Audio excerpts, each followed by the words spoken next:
Goeiedag geliefde disipel van Jesus en baie welkom by nog 'n episode van In Jesus Bybelstudie. Ons kyk hierdie week na beloftes wat soms vir ons voel asof dit uitgestel word. En onthou wat ek gister gesê het, wees baie versigtig vir jou gevoelens. Hulle is nie die waarheid nie. En wees nou maar eerlik met jouself. Gevoelens fluktueer erger as die weer. Maar ons moet op 'n plek kom waar ons eerder ons besluite baseer op wat God se woord sê, as wat ons dit baseer op wat ons om ons sien of wat ons in ons emosies ervaar. As ek hierdie reeks met jou deel, wil ek hê jy moet weet, ek gooi glad nie klippe nie. Maar dat ek eerder saam met jou wil groei in ons verhouding met God en ek wil saam met jou leer uit sy woord, wat staan ons te doen? Want hier is ons, ek en Ina, maande later, ons het alles gelos waarin ons gewoond was. En van die van julle wat nuut is op die kanaal, ek en Ina, my vrou, was vir die laaste 13 jaar plaasbestuurders op wildsplase. En die laaste plaas waarop ons was, is einde 2024 verkoop. En ons het sak en pak Kempton Park toe getrek, om wat ons in ons hart gevoel het, die Here het op ons geroep om te doen, om 'n kerk hier te begin. Alles op grond van een skrif, Eksodus 23 vers 20. Kyk, ek stuur 'n engel voor jou uit om jou op die pad te bewaar, en om jou na die plek te bring wat ek gereed gemaak het. Maar een woord is al wat 'n mens nodig het om jou te onderhou, en God het gesê, hy het vir ons 'n plek gereed gemaak. Ons het Januarie vanuit ons sitkamer begin om dienste te hou, en na 6 maande het ons 'n ander kerk gekry wat bereid was om hulle auditorium aan ons te verhuur, om 'n middagdiens daar te hou. En 'n week later het selfs hulle praise and worship span aangebied dat hulle bereid was om ons aanbidding vir ons te lei. En ek voel ek is besig om hierdie getuienisse onderrig aan te doen, want ek het nie genoeg tyd om al die detail met julle te deel nie. Maar tot hiertoe het die Here ons bonatuurlik gedra. En ek en Ina weet dat ons weet in ons harte, dat ons is waar die Here wil hê ons moet wees, besig om te doen wat hy wil hê ons moet doen, so goed as wat ons dit moontlik kan. Maar ons sien net nie die groei in die kerk se getalle nie. Dis asof die belofte net nie ten volle wil realiseer nie. En hoor asseblief mooi my hart, ek deel nou nie hierdie met jou sodat jy ons nou moet jammer kry nie. Ek deel dit want ek wil jou verduidelik dat ons verstaan wat dit is om te wag vir jou belofte om in vervulling te kom. Ons verstaan al te goed as jy seker is jy het van die Here gehoor en jy het alles op die spel geplaas om te doen wat jy glo hy het jou gesê om te doen, en skielik is dit stil. Of skielik gebeur die teenoorgestelde wat jy gedink het gaan gebeur. Wat doen jy dan? Wel, wanneer ons sukkel om te verstaan, is die beste idee om altyd eers na God en sy woord toe te gaan en te hoor wat sê hy. Kyk eers of jy nie uit sy woord uit kan leer voordat jy na jou vriende toe hardloop om by hulle te gaan huil nie.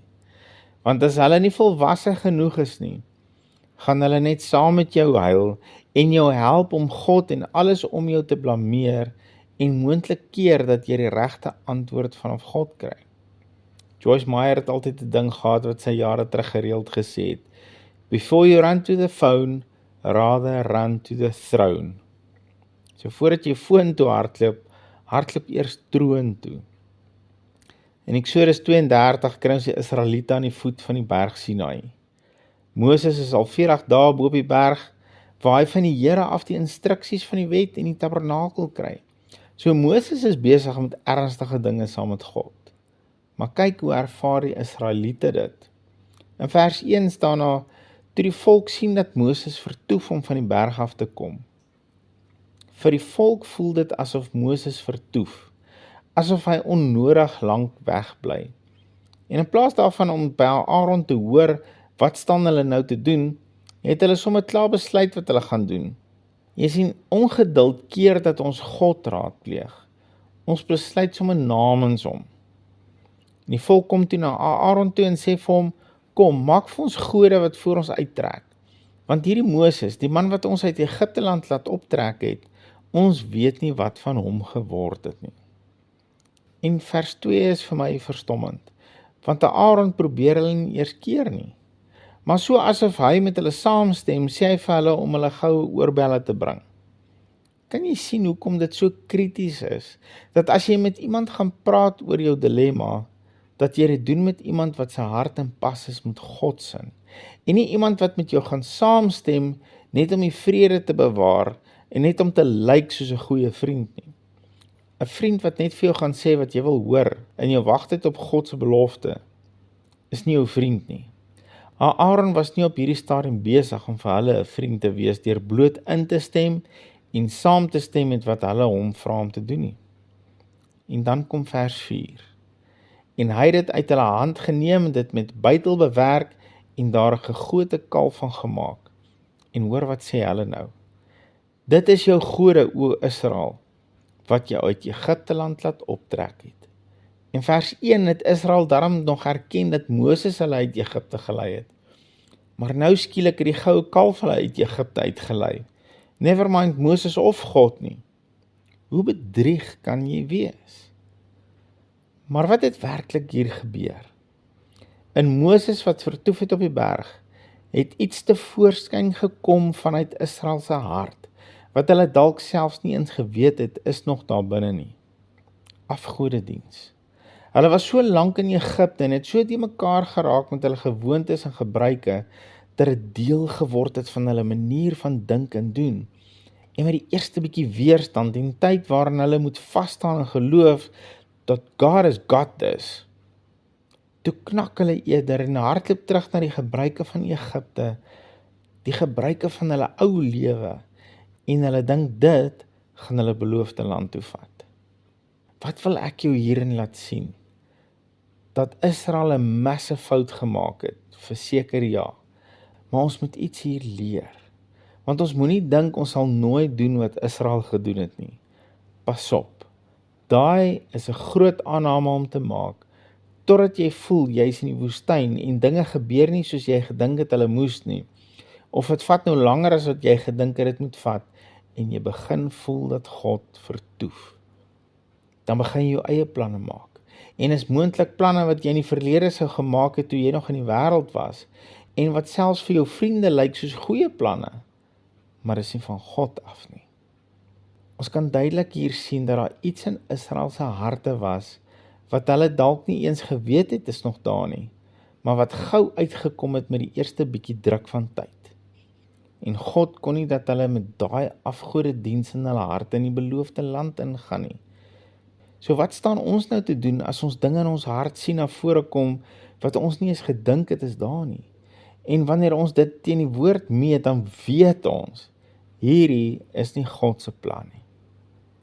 Wees eerstens met hom baie eerlik. Erken dit voor hom, bely dit, sit dit by hom neer en sê vir hom, jy merk hier dinge in jou hart wat nie van hom is nie, en wat nie oplyn met sy karakter nie, sal hy jou asseblief deur sy gees help om te verander. Om anders hieroor te dink en om anders op te tree. Jy wil nie meer leef soos die persoon wat jy voor die kruis was nie. Jy weet jy is saam met Jesus gekruisig, en jy weet jy het saam met hom opgestaan, en jy het nou die vermoë om deur hom te leef. Jy kan en jy wil leef na sy beeld en sy gelykenis. Dis wie jy wedergebore is om te wees en dis wie jy wil leef. En jy wil graag groei en jou gedagtes en jou hart tot so 'n mate vernuwe dat jy die belofte kan ontvang en goed bestuur. En ek kan jou verseker, God sal so gebed antwoord.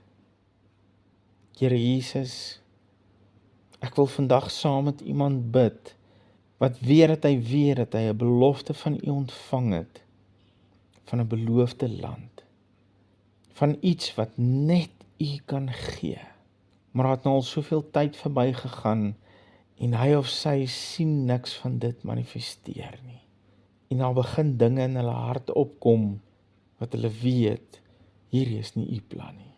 Here, ek wil vandag saam met hulle bid. Help ons om hierdie goed voor U neer te lê, voordat ons daarop reageer, voordat ons dit begin vorm in 'n kalf wat ons aanbid, wil ons dit by U kom neerlê en sê, Here, hierdie is nie van U nie en dis nie wie ons wil wees nie. Kom vernuwe ons gedagtes, kom verander ons hart. Ons wil op U wag vir U perfekte tyd. En ons wil in daai belofte instap met U karakter. In Jesus naam. Amen. Geliefde van Jesus, hou altyd jou oog op Jesus en jou neus in sy woord. Shalom.